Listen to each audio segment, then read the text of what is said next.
বর্তমান কিন্তু রাজাকার রাজাকার জিকিরও বন্ধ হয়ে গেছে।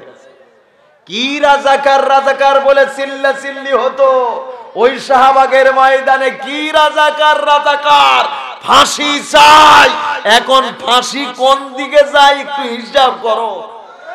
রাজাকারের তালিকা খালি প্রকাশটা হোক, যত রাজাকার থাকবে সমস্ত রাজাকারের গলায় রশি বেঁধে আমরা জেলখানায় ঢুকাবো, ঠিক কিনা বলে? ধরে বলেন ঠিক কিনা? তোমরা এতদিন রাজাকার বলে চিল্লা চিল্লি করেছো, এখন নিজের গলায় ওই ফাঁসির রশি ঝুলবে। অপেক্ষা করো, এই বাংলার জমিনে তাওহীদি জনতা ক্ষিপ্ত অবস্থায় আছে। আমার বন্ধুগণ, আমার প্রিয় ভাইয়েরা, নবীজি যখন এইভাবে করে কোরআনের দাওয়াত দিতেছিলেন, মানুষেরা নবীদের দরবারে ভিড় জমাতে লাগলো কোরআন শোনার জন্য। আবু জেহেল একদিন আশ্চর্য হয়ে বলল, নবীদের দরবারে কেন মানুষ এত গোপনে গোপনে কোরআন শুনতে যায়? আমি একটু যা দেখি তো মুহাম্মদ কি তিলাওয়াত করে, একটু শোনা দরকার। সুবহানাল্লাহ বলেন। আমার প্রিয় ভাইয়েরা, আবু জেহেল একদিন নবীদের দরবারে ঢুকে পড়েছেন। আল্লাহ পাক সুবহানাহু ওয়া তাআলা এই পৃথিবীর শ্রেষ্ঠতম মুজিজা দিয়েছিলেন আমার আপনার প্রিয় হাবিব মুহাম্মদ সাল্লাল্লাহু আলাইহি ওয়াসাল্লামকে। এই কোরআন যখন নবীজি তেলাওয়াত করতেন, চন্দ্র সূর্য লৌহ কলম গাছ বৃক্ষ তরুলতা পিপিলিকা মৎস্যকুল সকলেই নিস্তব্ধতা বিরাজমান করে করে আমার নবীজির কণ্ঠ থেকে আল্লাহর বাণী শুনে ধন্য হয়ে যেত। সুবহানাল্লাহ পড়েন। আমার বন্ধুগণ, আবু জেহেল নবীদের দরবারে ঢুকে পড়েছেন। নবীদের দরবারে যখন কোরআন শুনতেছিলেন, আবু জেহেল একবার যখন শুনেছে হতভম্ব হয়ে দাঁড়িয়ে আছে। কি আশ্চর্যের ব্যাপার, মুহাম্মদ এত সুন্দর তেলাওয়াত পেল কোথায়? এত সুন্দর তেলাওয়াত আমার জীবনে কোনোদিন শুনি নাই। মুহাম্মাদের তেলাওয়াতের মধ্যে এত মজা, এত আকর্ষণ, এত গভীরতা, এই তেলাওয়াত মনে হয় সারা জীবন ধরে শুনতে থাকি। সুবহানাল্লাহ বলেন। আমার বন্ধুগণ, এইভাবে করে আবু জেহেল ঘন্টার পরে ঘন্টা ধরে তেলাওয়াত শুনতে শুনতে এক পর্যায়ে চিন্তা করলো, কোরআনের প্রতি যদি আমি আবু জেহেল এইরকম দুর্বল হয়ে পড়ি, তাহলে সাধারণ মানুষের অবস্থা কি হতে পারে? আমার মন বলছে, দুনিয়ার সব মানুষ যদি নবীদের দরবারে কোরআন শুনতে আসে, কোরআন শুনে তারা খালি হাতে বাড়িতে যাবে না, ইসলাম নিয়ে তারা ঘরে ফিরবে। সুবহানাল্লাহ বলেন। আমার বন্ধুগণ, আবু জেহেল এইভাবে শুনতে শুনতে চিন্তা করতে লাগলো, তাহলে সাধারণ মানুষের অবস্থাও তো এরকম হয়ে যাবে, আমাদের জন্য বড়ই কুলক্ষণ, বড়ই সর্বনাশ। অতএব এই কোরআন শোনা যাবে না, শুনতেও দেওয়া যাবে না। আবু জেহেল সব সাথীদেরকে কাছে ডেকে বলছে, ও সাথীরা, আমি জানি তোমরা সকলেই লুকোচুরি করে মুহাম্মাদের দরবারে এতদিন কোরআন শুনেছো, তোমাদের কেমন লেগেছে? আমার বন্ধুগণ, সব নেতারা বলতে লাগলো, এত সুন্দর তেলাওয়াত আমাদের জীবনে কোনোদিন শুনি নাই। মনে হয় সারা জীবন ধরে আল্লাহর নবীদের কণ্ঠ থেকে আল্লাহর বাণী শুনি। আবু জেহেল তখন বলতে লাগলো, তোমরা কি হিসাব নিকাশ করে দেখেছো আমাদের অবস্থা যদি কোরআনের প্রতি এরকম দুর্বল হয়ে যায়, তাহলে সাধারণ মানুষের অবস্থা কি হতে পারে? সব মানুষ যদি নবীদের দরবারে একবার কোরআন শুনতে আসে, খালি হাতে ফেরত যাবে না, তারা ইসলাম নিয়ে ঘরে চলে যাবে। আমাদের বাপদাদার ধর্মের উপর চুনকালি পড়ে যাবে, আমাদের আভিজাত্য বংশমর্যাদা সব শেষ হয়ে যাবে, এমনকি ক্ষমতার চেয়ারটা পর্যন্ত মুহাম্মাদের দখলে চলে যাবে। ও সাথীরা বলো তো, তাহলে ক্ষমতার চেয়ার রক্ষা করবা না কোরআন শুনবা বলো তো? সব সাথীরা বলতে লাগলো, লিডার যাই করেন আর তাই করেন, আগে রক্ষা করুন ক্ষমতার চেয়ারটা, রক্ষা করে যে পদক্ষেপ নেওয়া দরকার তাই করে ফেলু। বলেন নাউজুবিল্লাহ। আমার বন্ধুগণ, আবু জেহেল তখন সব সাথীদেরকে ডেকে বলছো, সাথীরা খবরদার খবরদার, আমি তোমাদেরকে নিষেধাজ্ঞা জারি করছি, আজ থেকে যেন কেউ নবীদের দরবারে কোরআন শুনতে আসবে না। কোরআন যদি শুনতে আসো তাহলে তোমাদের লিডারগিরি বাতিল করে দেওয়া হবে, তোমাদের মন্ত্রিত্ব বাতিল করে দেওয়া হবে। খবরদার, আজ থেকে কেউ নবীদের দরবারে কোরআন শুনবে না। নিষেধাজ্ঞা জারি করলো কে? কথা বলেন কে? আমার বন্ধুগণ, সব নেতারা বাড়িতে গিয়ে হাজিরি হয়ে পড়েছেন। আবু জেহেল নিজেই চিন্তা করতে লাগলো, আমি নিষেধাজ্ঞা জারি করেছি, কেউ নবীদের দরবারে কোরআন শুনতে যাবে না। আমি একা একা গিয়ে নবীদের দরবারে ঢুকে পড়ে আমি সারা রাত ধরে ধরে কোরআন শুনে নিজেকে ধন্য করে ফেলবো। বলেন সুবহানাল্লাহ। আমার বন্ধুগণ, আবু লাহাব সিদ্ধান্ত নিচ্ছে, লিডার নিষেধ করেছে, কেউ নবীদের দরবারে কোরআন শুনতে যাবে না। আমি একা একা গিয়ে সারা রাত ধরে চাদর টাদর মুড়ি দিয়ে নবীদের দরবারে কোরআন শুনবো। বলেন সুবহানাল্লাহ। উতবা সাহেবা চিন্তা করতে লাগলো, লিডার নিষেধ করেছে, কেউ নবীদের দরবারে যাবে না, আমি একা একা গিয়ে সারা রাত ধরে কোরআন শুনবো। ওয়ালিদ বিন মুগিরা সেও সিদ্ধান্ত নিয়ে ফেললো, রাত তো গভীর হয়ে পড়েছে, আমি মুখে চুনকালি পড়ে মুহাম্মাদের দরবারে ঢুকে পড়ে সারা রাত জেগে জেগে আল্লাহর বাণী শুনে নিজেকে ধন্য করে ফেলবো। বলেন সুবহানাল্লাহ। আমার বন্ধুগণ, দেখা গেল সব নেতারা নবীদের দরবারে ঢুকে পড়েছে। সুবহানাল্লাহ বলেন। আবু জেহেল ঢুকে পড়েছে, আবু লাহাব জানে না। আবু লাহাব ঢুকে পড়েছে, আবু জেহেল জানে না। উতবা ঢুকে পড়েছে, সাইবা জানে না। সাইবা ঢুকে পড়েছে, উতবা জানে না। ওয়ালিদ বিন মুগিরা ঢুকে পড়েছে, আবু জেহেল জানে না। সব নেতারা সারা রাত জেগে জেগে নবীদের দরবারে কোরআন শুনতেছে। বলেন সুবহানাল্লাহ। আমার বন্ধুগণ, কোরআন শুনতে শুনতে যখন রাত গভীর হয়ে পড়ল, আবু জেহেল চিন্তা করলো, আমি নিষেধাজ্ঞা জারি করেছি, কেউ নবীদের দরবারে আসবে না, মন্ত্রিত্ব বাতিল করে দেওয়া হবে। আমি নিষেধাজ্ঞা জারি করে আমি নিজেই নবীদের দরবারে ঢুকে পড়েছি। অতএব রাত যদি ফর্সা হয়ে যায় আর যদি সাথীরা জানতে পারে তাহলে তো প্রশ্নের জবাব দেওয়া যাবে না। অতএব রাত ফর্সা হওয়ার আগেই নবীদের দরবার ত্যাগ করতে হবে।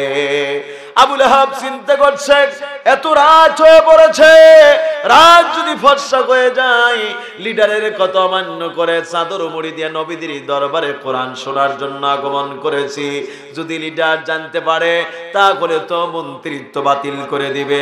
অতএব রাত ফর্সা হওয়ার আগেই নবীদের দরবার ত্যাগ করতে হবে। আমার বন্ধুগণ, এই সিদ্ধান্ত সব লিডাররা যখন নিয়ে ফেলেছে, আমার নবীদের দরবার থেকে যখন বের হতে শুরু করেছে, একে অপরের সঙ্গে কঠিন ধাক্কা ধাক্কি। সুবহানাল্লাহ বলে সুবহানাল্লাহু আকবার। আবু জেহেলের সঙ্গে আবু লাহাবের ধাক্কা। আবু লাহাব বলছে, বেটা কে রে? আবু জেহেল বলছে, বেটা তুই কে রে? দেখি চাদর মুড়ি দিয়া চাদর খোল। এবার চাদর যখন খুলছে, কে রে আবু লাহাব, তোর এই কামরে? কে রে, তোর হায়া লজ্জা শরম বলতে কিচ্ছু নাই? লিডারের কথা অমান্য করে কোন লজ্জায় মুহাম্মদ সাল্লাল্লাহু আলাইহি ওয়াসাল্লামের দরবারে ঢুকে পড়েছিস? তোর কি লজ্জা লাগে না?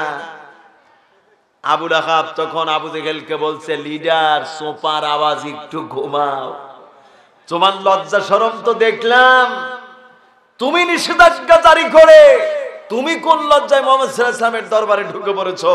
তোমার বুঝি লজ্জা হয় না? এই প্রশ্নের জবাব দে। আমার বন্ধুগণ, সব লিডারের সঙ্গে যখন সাক্ষাৎ হয়ে পড়লো, এবার আবু জেহেল কপালে থাপড়াচ্ছে। সুবহানাল্লাহ বলেন। কপালে থাপড়াচ্ছে আর বলতেছে, ও সাথীরা, বুঝতে পেরেছি কোরআন তেলাওয়াত আমাদেরকে আসর করেছে। আমাদের কি করেছে? আমাদেরকে আসর করেছে। চলো আমরা খানায় কাবাতে চলে যাই। তদানীন্তন সময় খানায় কাবাতে লাত, মানত, উজ্জা, সবল 14 গোষ্ঠী যত মূর্তি আছে সব মূর্তির কাছে গিয়ে তারা তওবা করবে, শপথ নিবে। আমার বন্ধুগণ, সব নেতারা খানায় কাবার আঙ্গিনায় দাঁড়িয়ে গেছে। আবু জেহেল বলছে ল্যান্ডফোর্সের মতো দাঁড়িয়ে যাও। সব নেতারা ল্যান্ডফোর্সের মতো দাঁড়িয়ে গেল। আবু জেহেল বলছে এবার পাইকুলি ধরে সকলেই কান ধরে তওবা পড়ো। সব নেতারা কান ধরে তওবা তিল্লাত পড়তে লাগলো। আবু সুফিয়ান ওয়ালিদ বিন মুগিরা বলতে লাগলো, লিডার আমরা কান ধরে ধরে তওবা পড়লাম, তুমিও কান ধরে একটু তওবা পড়ো। কারণ তুমি তো নিষেধাজ্ঞা মানো নাই, নিষেধাজ্ঞা জারি করো কিন্তু তুমি নিজেই তো নিষেধাজ্ঞা মানো না। আমার বন্ধুগণ, আবু জেহেল চিন্তা করলো এই সাথীরা কোরআনের এত আকর্ষণ আমি নিজেই সামলাতে পারি না। এই জাতি নিষেধাজ্ঞা মানবে না, তওবা তিল্লাত মানবে না, শপথ মানবে না, এরা ভঙ্গ করে সুযোগ পেলেই নবীদের দরবারে তারা কোরআন শুনতে যাবে। অতএব মুহাম্মাদের এই কোরআন কিভাবে বন্ধ করা যায়, কিভাবে বন্ধ করে দেওয়া যায় এই সিদ্ধান্ত নেওয়া দরকার। আবু জেহেল তখন সব মন্ত্রীদেরকে বলল, ও সাথীরা চলো আমরা পার্লামেন্টে গিয়ে আইন পাস করে কোরআন বন্ধ করে দে। আমরা সংসদে বিল পাস করি কোরআন বন্ধ করার জন্য। আমার বন্ধুগণ, আবু জেহেলের গোষ্ঠীরা সকলেই পার্লামেন্টে চলে গেল। পার্লামেন্টে গিয়ে আইন পাস করে তারা কোরআন বন্ধ করে দিল। মুহাম্মদ আরব ভূখণ্ডের মধ্যে কোথায়ও কোরআনের দাওয়াত দিতে পারবে না, কোরআন তেলাওয়াত করতে পারবে না। তার মানে হলো মুহাম্মদ কোনদিন কোরআনের কথা বলতে পারবে না। সেখানে 144 জারি হবে। আমার বন্ধুগণ, আল্লাহ রাব্বুল আলামিন আবু জেহেলের গোষ্ঠীরা কোরআনকে বন্ধ করার জন্য যেই বিলটা পাস করেছিল, আল্লাহ পাক কোরআনুল কারীমের মধ্যে ঢুকায়া দিলেন এই জন্য, কারণ আবু জেহেল তো চিরকাল থাকবে না, তার নাতিপুতিরা কিয়ামত পর্যন্ত এই পৃথিবীতে থাকবে আর কোরআনের বিরোধিতা করবে। তাদেরকে জানানোর জন্য আল্লাহ পাক ঘোষণা দিয়ে জানিয়ে দিলেন, লা তাসমাউ লিহাযাল কুরআনি ওয়াল গাউ ফিহি লাআল্লাকুম তাগলিবুন। বলেন আল্লাহু আকবার, জোরে বলেন আল্লাহু আকবার। মুহাম্মদ যেখানেই কোরআনের আলোচনা করবে সেখানেই তোমরা ডিস্টার্ব করবে, সেখানেই তোমরা 144 জারি করবে, সেখানে তোমরা বাধা দিবে। আমার বন্ধুগণ, আজ পৃথিবীর দিকে লক্ষ্য করেন, সেই আবু জেহেলের গোষ্ঠীরা কোরআনের দিকে আজ বাধা দেয় কিনা, কোরআনের মাহফিল বন্ধ করে দেয়। আমার বন্ধুগণ, নবীজি মনক্ষুণ্ণ হয়ে পড়লেন। আল্লাহ সুবহানাহু ওয়া তাআলা আমার আপনার প্রিয় হাবিবকে সান্ত্বনা দিয়ে বললেন, নবীজি চিন্তা করবেন না, হতাশা করবেন না, মনক্ষুণ্ণ হবেন না। ওরা মনে করেছে মুখের ফুৎকার দিয়ে আইন পাস করে ওরা কোরআনকে বন্ধ করে দিতে চায়, কিন্তু আমি আল্লাহ রাব্বুল আলামিন আমার আদালতের সিদ্ধান্ত হয়েছে, আল্লাহু মুতিম্মু নূরিহি ওয়ালাউ কারিহাল কাফিরুন। আমার বন্ধুগণ, আল্লাহ রাব্বুল আলামিন জানিয়ে দিলেন, আমি আমার কোরআনের ইন্তজামকে, কোরআনের আন্দোলনকে, এই কোরআনের নিজামকে দুনিয়াতে আমি উড্ডয়ন করে রাখবো। এতে কাফের মুরতাদ বেঈমানেরা যতই ষড়যন্ত্র করুক না কেন। আমার বন্ধুগণ, নবীজি 1 সেকেন্ডের জন্য তাওহীদের আওয়াজ, কালেমার দাওয়াত বন্ধ করলেন না। সুবহানাল্লাহ পড়বেন না? আমার নবীজি ময়দানে বের হয়ে পড়লেন। নবীজি ময়দানে বের হয়ে পড়েছেন। আবু জেহেল তখন আবু লাহাবকে ডেকে বলছে, ও আবু লাহাব, দেখো তোমার ভাতিজার কাণ্ড দেখো। আমরা আইন পাস করে কোরআন বন্ধ করে দিলাম, আর তোমার ভাতিজা দেখো কোন নির্লজ্জা ভাবে এই কোরআনের দাওয়াত দেওয়ার জন্য ময়দানে বের হয়ে পড়েছে। আবু লাহাব তখন আবু জেহেলকে বলছে, ভাইজান চিন্তা করবেন না, আমি সিদ্ধান্ত নিয়েছি ও আমাদের বাপ দাদার ধর্মকে মাটির সঙ্গে মিশিয়ে দিতে চায়, ও আমাদের জাতীয় শত্রু, জাতীয় বেঈমান, আমি সিদ্ধান্ত নিয়েছি মুহাম্মদকে পাথর মেরে জমিন থেকে চিরতরের জন্মে ওর কল্লা আমি উড়িয়ে দিতে চাই। বলেন নাউজুবিল্লাহ। আবু লাহাব হাতে পাথর নিয়ে নবীদের পিছনে লেগে আছে। আমার বন্ধুগণ, আবু লাহাব নবীদিকে পাথর মারার জন্য নবীদের পিছনে লেগে আছে।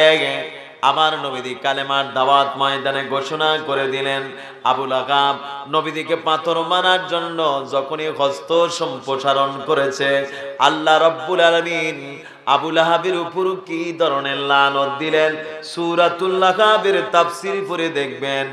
আল্লাহ পাক সুবহানাহু ওয়া তাআলা আবু লাহাব যখন নবীদিকে পাথর মারার জন্য যখনই হস্ত সম্প্রসারণ করেছে, আল্লাহ পাক এমন ধরনের লানত দিয়ে দিলেন, আবু লাহাবের মাথা থেকে পা পর্যন্ত পাথরের মতো শক্ত করে মূর্তি বানিয়ে রাখলে। সুবহানাল্লাহ বলবেন না? সেই আল্লাহ এখনো আছে কিনা? কথা বলেন আছে কিনা? যারা কোরআনের বিরুদ্ধে কথা বলো, যাদের আলেম ওলামা সহ্য হয় না, টুপিদারি সহ্য হয় না, ঈমান নিয়ে মরতে পারবে না, বেঈমান হয়ে গিয়ে পৃথিবী থেকে বিদায় নিতে হবে। আমার বন্ধুগণ, আবু লাহাবকে আল্লাহ পাক পাথর বানিয়ে রাখলেন। আমার দেশে এরকম মূর্তি আছে কিনা? কথা বলেন আছে কিনা? বিভিন্ন বাঁকে বাঁকে, বিভিন্ন মোড়ে মোড়ে, বিভিন্ন পজিশনে শুধু মূর্তি আর মূর্তি। আর আমরা বাঙালি সেই মূর্তি পূজা করি, ঠিক কিনা? বলে জোরে বলেন ঠিক কিনা? আমার বন্ধুগণ, দুঃখ লাগে, কষ্ট লাগে। ময়মনসিংহ মহিলা টিচার ট্রেনিং কলেজে আপনার দেখবেন উলঙ্গপনা মহিলার মূর্তি আছে কিনা? কথা বলেন আছে কিনা? ও মুসলমানদের দেশে যেখানে মানুষ গড়ার কারিগরের ট্রেনিং হয়, অথচ সেই জায়গায় যেখানে বড় বড় মাথা, বুদ্ধি, পরামর্শ, জ্ঞান বিতরণ করা হয়, শিক্ষার ট্রেনিং এর ব্যবস্থা করা হয়, শিক্ষার মান উন্নয়ন করা হয়, মানুষের চরিত্র উন্নয়ন করা হয়, মানুষের নৈতিকতার মান উজ্জ্বল করার জন্য শিক্ষকদেরকে ট্রেনিং দেওয়া হয়। আর সেই জায়গায় মহিলার উলঙ্গপনা মূর্তি থাকে। এই দুঃখের কথা বলবেন কোন জায়গায়? বলবেন কোন জায়গায়? এই মূর্তি আমরা সেখান থেকে অপসারণ চাই, ঠিক কিনা? বলেন জোরে বলেন ঠিক কিনা? আমার বন্ধুগণ, নবী এই পৃথিবীতে আগমন করেছেন মূর্তি ভেঙে দেওয়ার জন্য, ঠিক কিনা? বলেন জোরে বলেন ঠিক কিনা? আর আমরা মুসলমান সেই মূর্তি বানাই। আল্লাহ রাব্বুল আলামিন আবু লাহাবকে মূর্তি বানিয়ে রাখলেন। দূর থেকে আবু জেহেল ফলো করলো, কি ব্যাপার? মুহাম্মদ ময়দানে কালেমার ঘোষণা দিয়ে দিল, মুহাম্মদ ময়দানে কোরআনের দাওয়াত দিয়ে দিচ্ছে, আর আবু লাহাব হাত উঁচু করে অমন করে কেন দাঁড়িয়ে আছে? আবু জেহেল তখন ফলো করে কাছে আসতেছে। আসার পরে দেখে যে আবু জেহেল হাত উঁচু করে হা করে দাঁড়িয়ে আছে। আবু জেহেল বলতেছে, কে রে আবু লাহাব? কে রে? মুহাম্মদ তো ময়দানে কালেমার আওয়াজ দিয়ে দিচ্ছে, তুই একটু আগে চাপা মারলি যে মুহাম্মদকে পাথর মেরে জমিন থেকে বিদায় করে দিবে। কে রে? অমন করে কেন দাঁড়িয়ে আছিস? কথা বলিস না কেন? তোর হয়েছে কি রে? কথা বলবে কোত্থেকে? লানত কার? কথা বলেন কার?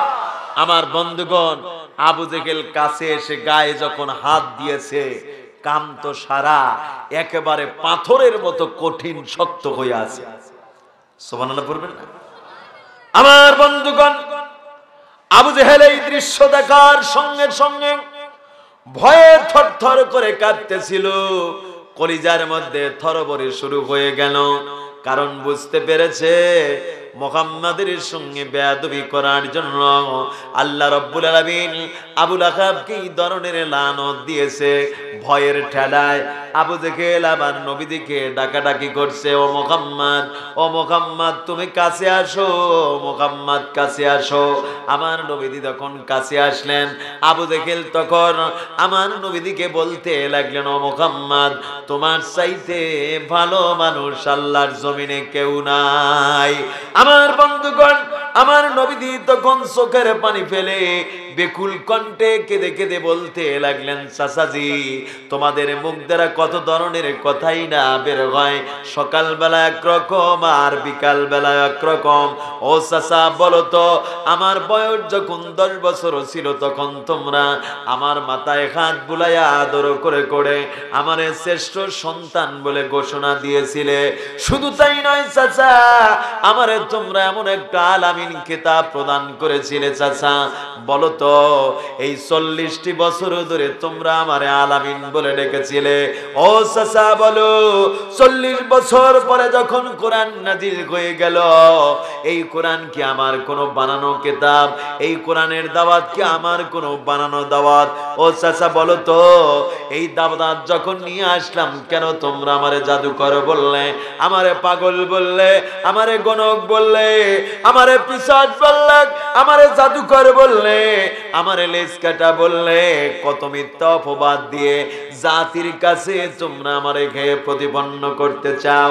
ও চাচা বলো তো, এই দাওয়াত দিতে গিয়ে আমি কি কোনোদিন তোমাদের আজোয়া খেজুরের বাগানগুলো দখল করতে গিয়েছিলাম?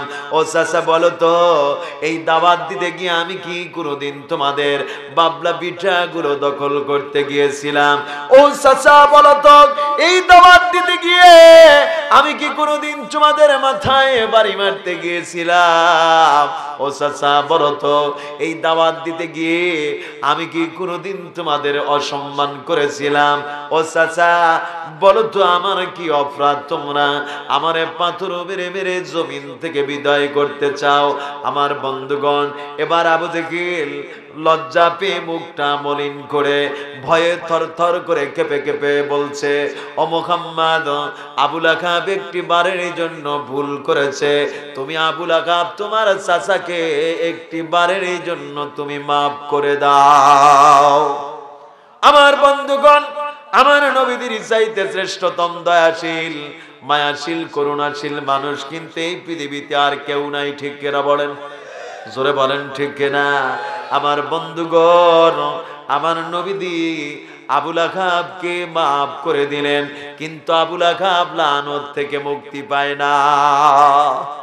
সুবহানাল্লাহ বলেন। ভাই আমি কি ছেড়ে দেব, মোনাজাত দেব, নাকি বলবো? আমার বন্ধুগণ, আমার প্রিয় হাবিব বিশ্ব নবী জনাবে মুহাম্মদুর রাসূলুল্লাহ সাল্লাল্লাহু আলাইহি ওয়াসাল্লামের কাছে আবু জেহেল এসে বলছে, ও মুহাম্মদ, তুমি একটু তোমার চাচাকে মন থেকে মাফ করে দাও। আমার নবীজি বললেন, আমি যারে মাফ করে দেই তারে মন থেকে মাফ করে দেই। সুবহানাল্লাহ বলেন। আমার বন্ধুগণ, এই বছর যখন আমি হজের মৌসুমে গিয়েছিলাম, আমি যখন হজে রওনা করেছিলাম, আজকের মাহফিলে যারা দাওয়াত করেছে, আমার অ্যাবসেন্সে কিন্তু এই দাওয়াতটা হয়েছে।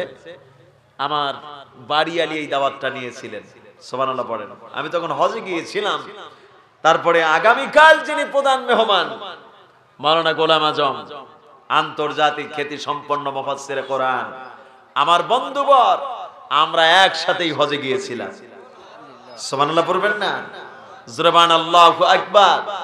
আমরা মক্কাতে যতদিন থেকেছি, মক্কার পূর্ব পাশেই কিন্তু সাফা মারওয়া পাহাড়। সুবহানাল্লাহ পড়বেন না? সাফা মারওয়া পাহাড়ের পূর্ব পাশে, এদিকে দক্ষিণ দিকে আবু সুফিয়ানের বাড়ি, উত্তর সাইডেই হলো আপনার আবু জেহেলের বাড়ি। আবু জেহেলের বাড়ির পূর্ব পাশেই লাগানো আমার আপনার বিশ্ব হাবিবের বাড়ি। বলেন মারহাবা। রাসূলের বাড়ির পূর্ব পাশেই একটা বিশাল পাহাড়, এ পাশে হলো দক্ষিণ পাশে খানায় কাবার দক্ষিণ পূর্ব পাশে যে পাহাড় বিদ্যমান রয়েছে, এই পাহাড়টির নাম হলো আবু কুবাইস নামক পাহাড়। বলেন সুবহানাল্লাহ, সুবহানাল্লাহু আকবার। আমার বন্ধুগণ, এই খানায় কাবার পূর্ব পাশে আবু জেহেলের বাড়ি, একটা বিশাল আন্তর্জাতিক ল্যাট্রিন। এত বড় ল্যাট্রিন পায়খানা আল্লাহর পৃথিবীতে কোথাও নাই। সমস্ত হাজিরা আবু জেহেলের বাড়িতে ভিড় জমায়। কারণটা কি? মন থেকে ঘৃণা করে একটু পায়খানা করার জন্য।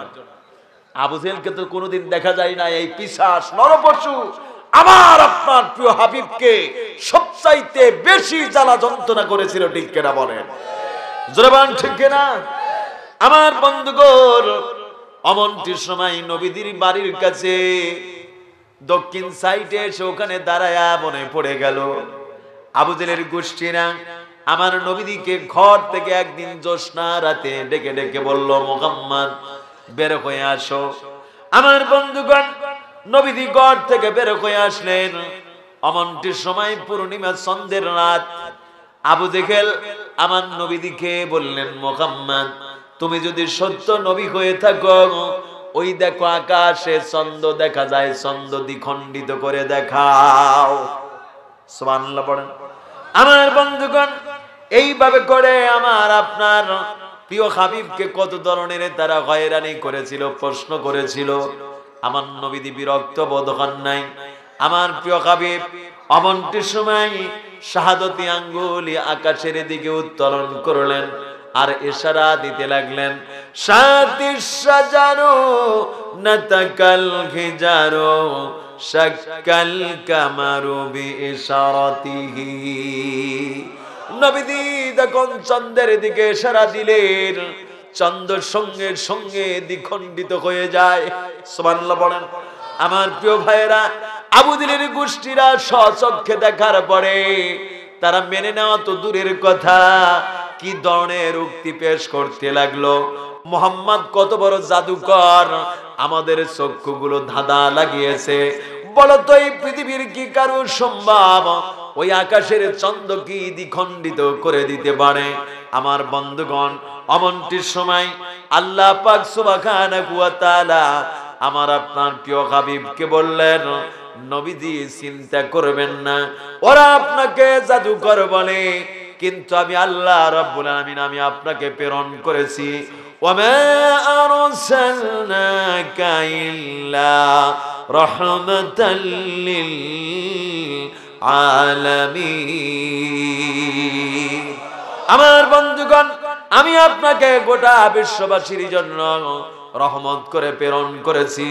আমার বন্ধুগণ, অমনটির সময় আল্লাহ পাক নবীদিকে জানিয়ে দিলেন, নবীজি চিন্তা করবেন না, ওরা আপনাকে জাদুকর বলে আখ্যা দান করেছে, কিন্তু এই চন্দ্র শুধু দ্বিখণ্ডিত নয়, এই মুহূর্তে আমি চন্দ্র জমিনে নিক্ষেপ করে ছাড়ব।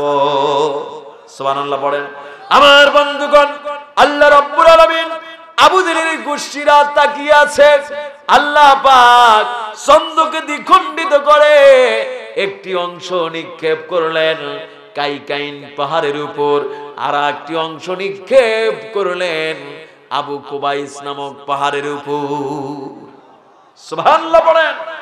জোরে বলেন আল্লাহু আকবার। আবু জেহেলের গোষ্ঠীরা সচক্ষে দেখে হতভম্ব হয়ে দাঁড়িয়ে আছে। হলোটা কি? চন্দ্র শুধু দ্বিখণ্ডিত হলো না, জমিনে পর্যন্ত তারা নিক্ষেপ হয়ে গেল। অসংখ্য কাফের সেই দিন ইসলাম কবুল করেছিলেন, কিন্তু আবু জেহেলের গোষ্ঠীরা ইসলাম কবুল করে না। আমার বন্ধুগণ, এই জন্য কোরআনুল কারীমের মধ্যে বলা হয়েছে, ইউদিল্লু বিহি কাসীরা ওয়া ইয়াহদি বিহি কাসীরা। কোরআন থেকে অনেকেই গোমরাহ হয়ে যায়, আবার অনেকেই কিন্তু হিদায়াত প্রাপ্ত হয়ে যায়। সুবহানাল্লাহ পড়বেন না? আমার বন্ধুগণ, নবীজি আবু লাহাবকে maaf করে দিলেন। আমার বন্ধুগণ, কিন্তু আবু লাহাব লানত থেকে মুক্তি পায় না। আবু জেহেল তখন চিন্তা করল, এত বড় লানত থেকে আবু লাহাব মুক্তি পাচ্ছে না। আবু জেহেল তখন বাড়িতে একটা পাত্রে পানি ভর্তি করে আমার নবীজির কাছে গিয়ে বলছে, মুহাম্মদ তুমি একটু তোমার বরকতের মুখে এই পানিতে একটু ফু দিয়ে দাও। সুবহানাল্লাহ পড়েন। এরকম মুসলমান এখনো আছে কিনা? কথা বলেন, আছে কিনা? সারা রাত সন্তান কান্নাকাটি করে, ঘুমায় না। সকালবেলা মসজিদের ইমাম সাহেবকে ডেকে বলে, হুজুর আমার সন্তান সারা রাত কান্নাকাটি করেছে, একটু ঝাড়ফুঁক দিয়ে দেন, একটু পানি পড়া দিয়ে দেন।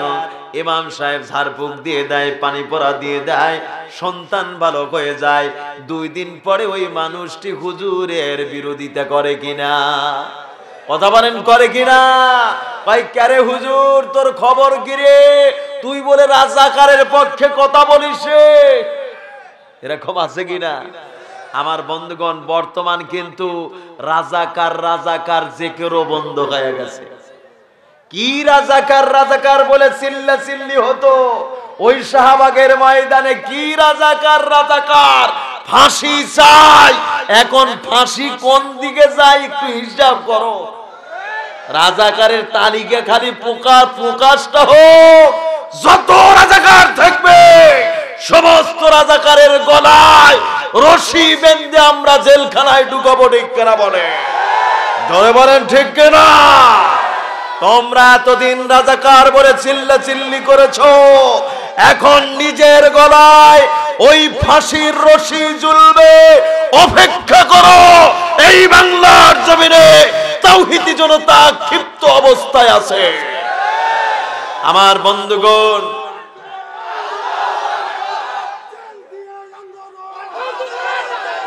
আমার প্রিয় ভাইয়েরা, আমরা প্রধানমন্ত্রীকে ধন্যবাদ দিয়েছি রাজাকারের লিস্টটি প্রকাশের জন্য, ঠিক কিনা বলেন?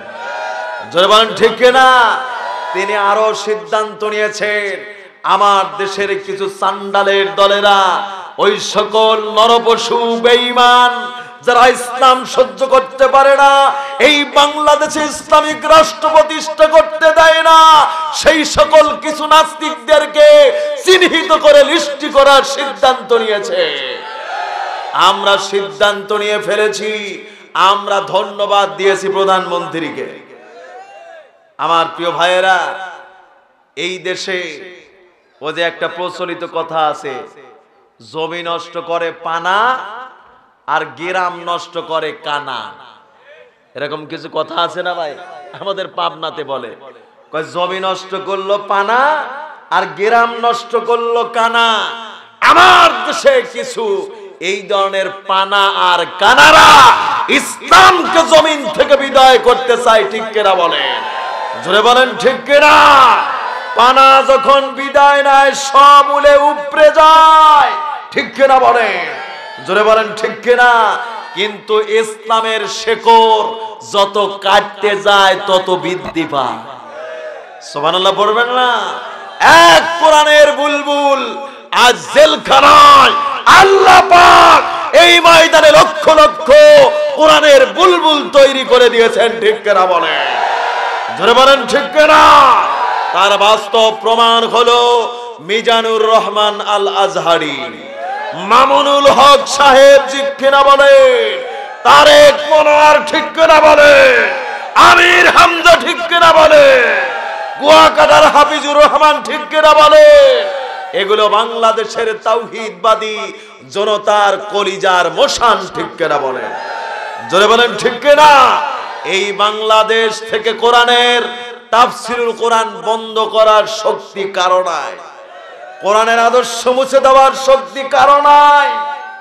যতই আবল তাবল গোষ্ঠী তোমরা যতই লাফালাফি করো, আল্লাহ কিছু সময় দেয় যে কত লাফালাফি করবো কর, ঠিক কিনা বলেন? জোরে বলেন ঠিক কিনা? এদুর মারার ফাঁদ তো দেখেন নাই? এদুর মারার ফাঁদ দেখেছেন?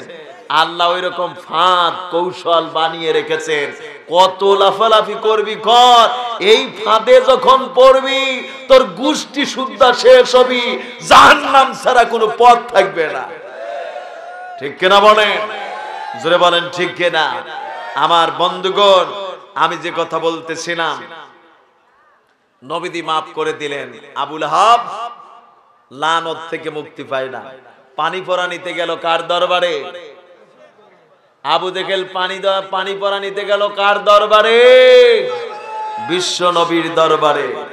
যারা কোরআনের বিরোধিতা করে, যারা রাজাকার বলে চিল্লা চিল্লি করে, এদের কিন্তু রাজাকার চিল্লানে বন্ধ হয়ে গেছে। এখন ওরা টেনশনে আছে যে কি যে হয়, কি যে হয়। জেকের একটাই, কি জেকের? কি যে হয়, কি যে হয়। এই জেকের করতেই থাকো আর তৈরি হয়ে থাকো বাংলাদেশে। আমার বন্ধুগণ, আমরা জোর গলায় এই জন্য বলছি, এই বাংলাদেশ কারো ভূতঙ্গের দেশ না, এই বাংলাদেশ তাওহীদবাদী মুসলিম মিল্লাতের দেশ, শাহপরান শাহ মখদুমের দেশ, ইমাম মসজিদের দেশ। আমরা কোন রাজাকারের নাতিপুতি নই, আমরা কোন রাজাকারের সন্তান নই, ঠিক কিনা বলে? জোরে বলেন ঠিক কিনা? এই জন্য কারু চক্ষু রাঙ্গানো আমরা এটা ভয় পাই না। আমার বন্ধুগণ, নবীদের দরবারে পানি পরা নিতে গেল, আমার নবীদি পানিতে ফু দিয়ে দিলেন। সুবহানাল্লাহ পড়েন।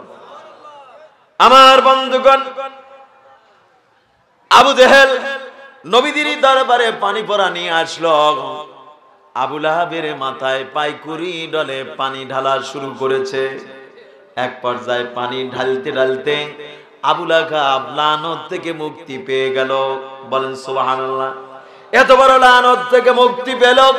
আমার নবীজি তখন মনে করেছিলেন হয়তোবা এত বড় লানত থেকে যেই মানুষটি মুক্তি পেয়ে গেল, হয়তোবা আবু লাহাব ইসলাম কবুল করতে পারে।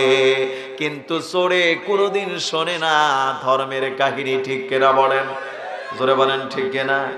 যেখানেই সুযোগ পাবে সেখানেই কাম বানাবে। আমার বন্ধুগণ, আবু লাহাব লানত থেকে মুক্তি পেয়ে গেল। ইসলাম কবুল করা তো দূরের কথা, বাড়িতে গিয়ে তার 2 সন্তানকে ডাকছে। কয় সন্তান? কথা বলেন, কয় সন্তান? একজনের নাম হলো উতবা আর একজনের নাম হলো উতাইবা। আবু লাহাবের এই 2 সন্তানের সঙ্গে আমার নবীদের 2 মেয়ের বিবাহ হয়েছিল।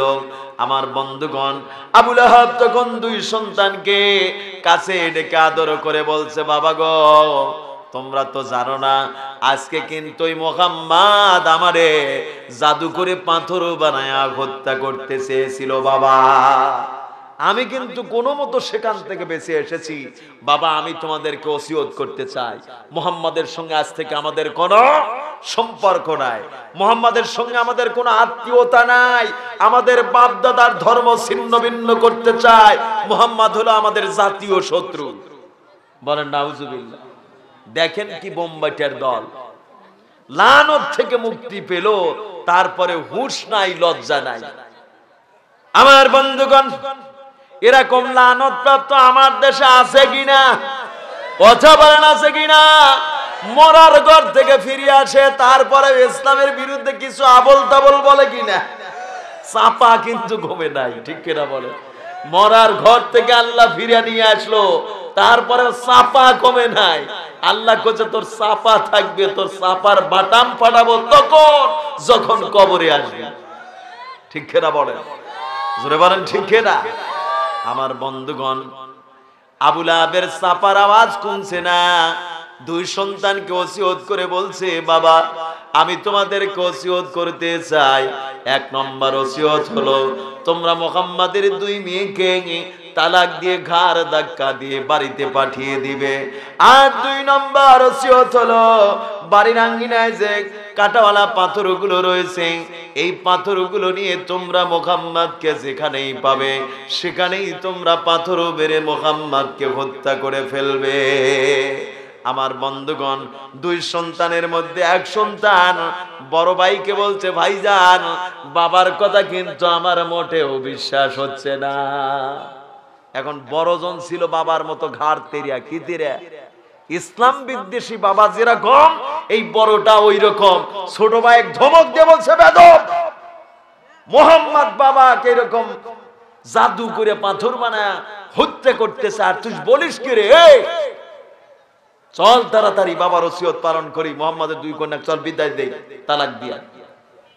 আমার বন্ধুগণ, আমার নবীদের 2 মেয়েকে গালিগালাজ করতে লাগলো, অকথ্য ভাষায় গালিগালাজ করে নির্যাতন করে আমার নবীদের 2 মেয়েকে তালাক দিয়ে বিদায় করে দিল। আমার বন্ধুগণ, আমার 2 মেয়ে নবীদের কাছে এসে এত বেকুল কণ্ঠে কেঁদে কেঁদে সব ঘটনাগুলো খুলে বললেন, আর বলতে লাগলেন, বাবা ওরা কিন্তু ওসিয়ত করেছে আপনাকে যেখানেই পাবে সেখানেই পাথর মেরে শেষ করবে। 2 মেয়ে এত ভেঙে পড়েছিলেন, এত কান্না করেছিলেন। আমার নবীজি তখন 2 মেয়েকে সান্ত্বনা দিয়ে বলছে, মা তোমরা বেকুল কণ্ঠে কান্নাকাটি করো না, ইন্নাল্লাহা মাআনা, অবশ্যই আল্লাহ রাব্বুল আলামিন আমাদের সঙ্গে আছে। সুবহানাল্লাহ পড়েন।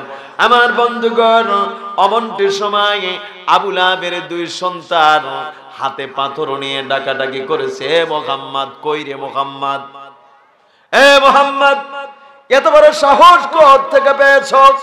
আমার বাবাকে জাদু করে পাথর বানায়া হত্যা করতে চাই, আমরা বেঁচে থাকতে তোরে পাথর মেরে শেষ করব।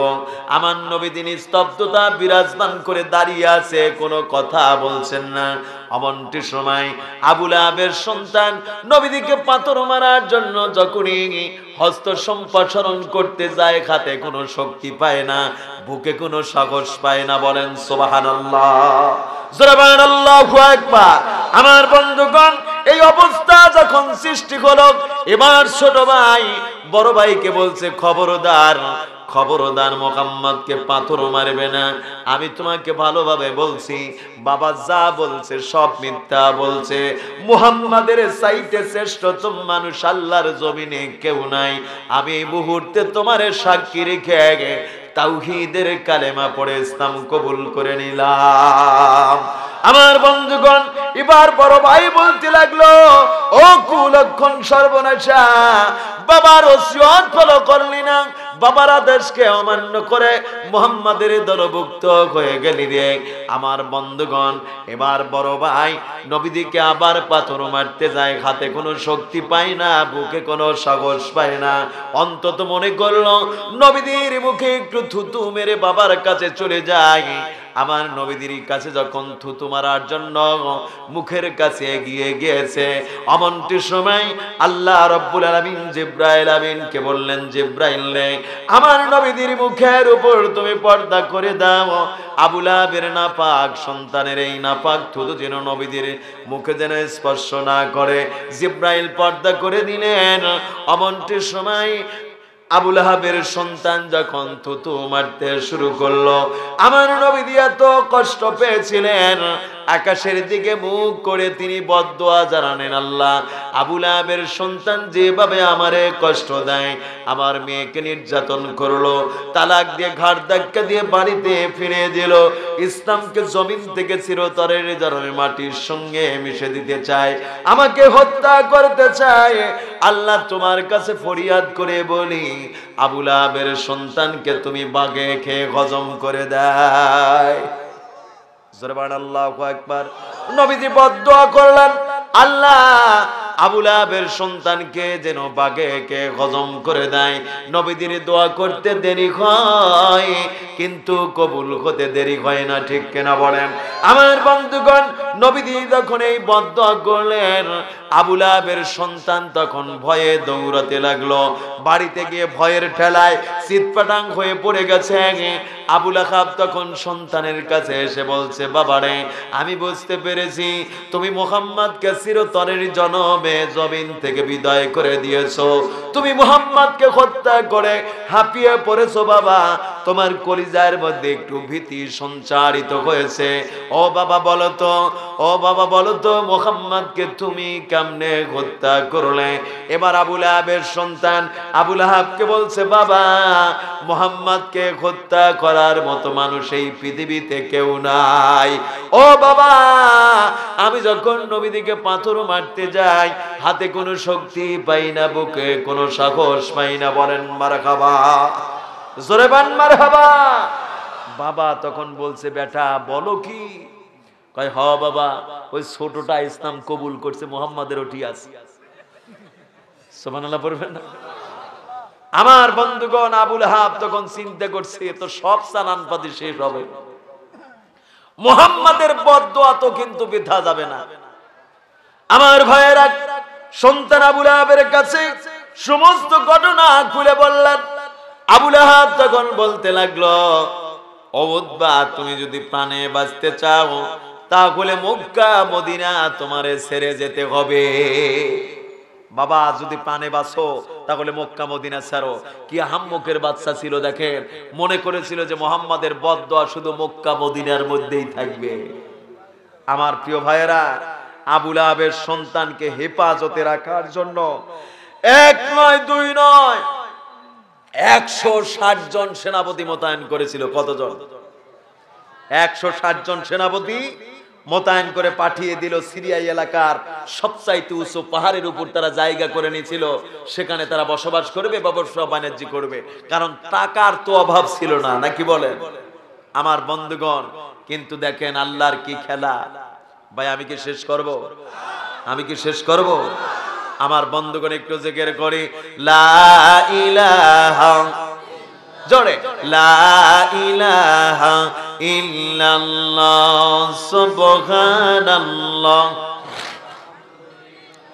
লা ইলাহা, লা ইলাহা ইল্লাল্লাহ মুহাম্মাদুর রাসূলুল্লাহ। পড়ি সাল্লাল্লাহু আলাইহি ওয়াসাল্লাম। আমার প্রিয় ভাইরা, সেনাপতিরা এই সন্তানকে নিয়ে সিরিয়ায় চলে গেল। সেখানে তারা ব্যবসা বাণিজ্য অট্টালিকা তৈরি করতে লাগলো, বিশাল আয়োজন। এখন এই অট্টালিকা উদ্বোধন করবে কনফারেন্সের মাধ্যমে। সেখানে অসংখ্য নর্তকীদেরকে দাওয়াত করা হলো, নিমন্ত্রণ করা হলো। সেখানে অসংখ্য মহিলাদেরকে দাওয়াত করা হলো। বিশাল নাচ গান মদ ইত্যাদি আয়োজন তুমুল হাতে শুরু হয়েছে। আর চতুর্দিক দিয়ে সেনাপতিরা ঘিরে আছে। আমার বন্ধুগণ, হঠাৎ করে একটা উঁচু পাহাড় থেকে রয়্যাল বেঙ্গল টাইগারের আওয়াজ ভেসে আসলো, হুঙ্কার ভেসে আসলো। এই 160 জন সেনাপতি বাঘের আওয়াজ শুনে তারা ভয়ে থরথর করে কাঁপতেছিল। বলেন মারহাবা, জোরে বলেন মারহাবা। আমার প্রিয় বন্ধুগণ, এই 60 জন সেনাপতি যিনি লিডার ছিলেন, সঙ্গে সঙ্গে সেনাপতিদেরকে বলল, সব এক জায়গায় হয়ে যাও। খবরদার খবরদার, এই বাঘের বিরুদ্ধে অ্যাকশন নেওয়া যাবে না। এটা কিন্তু দুনিয়ার কোন রয়্যাল বেঙ্গল টাইগারের আওয়াজ পাওয়া যায় না। এটা নির্গত ওই নবীদের, বিশ্ব নবীর সেই বদদুয়া মোকাম্মেল হয়েছে। আবু লাহাবের সন্তানকে গ্রাস করার জন্য বাঘ আগমন করেছে। খবরদার কেউ বাঘের বিরোধিতা করবে না। আমার বন্ধুগণ, সব সেনাপতি এক জায়গায় হয়ে গেল। এবার আবু লাহাবের সন্তান সেনাপতিদেরকে ডেকে ডেকে বলছে, ও সেনাপতিরা, কেন চুপ মেরে দাঁড়িয়ে আছো? কেন অমন করে কেন দাঁড়িয়ে আছো? বাঘের হুঙ্কার কি তোমাদের কানে যায় না? বাঘ কিন্তু গ্রাস করার জন্য এসেছে। তাড়াতাড়ি তোমরা অস্ত্র সজ্জে মোতায়েন হয়ে পড়ো, বাঘের বিরুদ্ধে তোমরা প্রোটেকশন নাও। আমার বন্ধুগণ, সেনাপতিরা আবু লাহাবের সন্তানকে বলতে লাগলো, আমরা পারবো না বাঘের বিরুদ্ধে অ্যাকশন নিতে। কেন পারবে না? বলছে, এটা হলো নবীদের বদদুয়া, আমরা বাঘের বিরুদ্ধে অ্যাকশন নিতে যাব না। কেন নিবে না? তোমরা তো আমার বাবার সেনাপতি, আমার বাবার গভর্নমেন্ট থেকে বেতন নাও, কেন বাঘের বিরুদ্ধে প্রোটেকশন করবে না? আমার বন্ধুগণ, সেনাপতিরা বলতে লাগলো, লাফালাফি বন্ধ করো, চিল্লায় না বন্ধ করো, সোপার আওয়াজ একটু কমাও। এতদিন ছিলাম আমরা তোমার বাবার সেনাপতি, আজ থেকে আমরা ঘোষণা দিয়ে জানিয়ে দিলাম, আজ থেকে আমরা বিশ্ব নবীর সেনাপতি। আল্লাহু আকবার, জোরে বলেন আল্লাহু আকবার। আমার বন্ধুগণ, এই বাঘ এক নিমিষের মধ্যে এত জোরে লাফ মেরে আবু লাহাবের সন্তানের কণ্ঠনালী এমন ভাবে জড়িয়ে ধরলো, অমন একটা পাহাড়ের উপর নিয়ে সিবায়া সিবায়া ভুনা গাছের মতো জমিন থেকে বিদায় করে দিয়েছিল। সেই আল্লাহ এখনো আছে কিনা? কথা বলেন আছে কিনা? আমার বন্ধুগণ, আল্লাহর পাকরাও যখন আসে তখন পালাতে পারবে না।